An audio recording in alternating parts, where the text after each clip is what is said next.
Buenas, hoy es el día de las letras asturianas, así que voy a recitar un poema de María Teresa González. Fue una poeta sisionesa de la parroquia de Tremañes.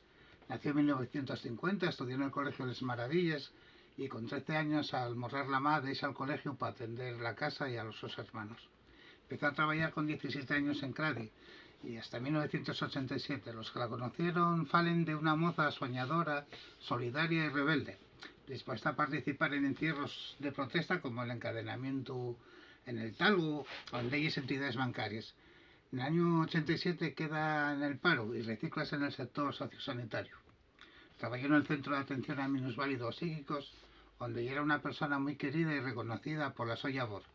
También fue cuidadora del Inserso, donde se acercó a la problemática de la desprotección y marginación infantil. Entraba a escribir a los 35 años, dejándonos 4 poemarios y un libro de cuentos. Y está incluida en muchas antologías, tanto de poemas como de cuentos.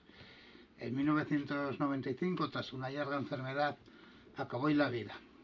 En ese momento estaba escribiendo un libro de cuentos que dio la luz en 2008 junto a esta antología en el marco de la 29ª semana de les Lletres Asturianes. El poema que voy a recitar nomás abrázame, y dice así: abrázame hasta sentirte dentro del pellejo, que esta noche antóxame más prieta que otras noches. Faime daño este silencio muerto que escolinga fadioso en las paredes, en lleno amaneces de entufamiento, y al acecho. A ver tal mi cuerpo, tas tu despluma, y te sepa este mieu una cigua, un amuleto, un manto de ternura, un fuego enceso.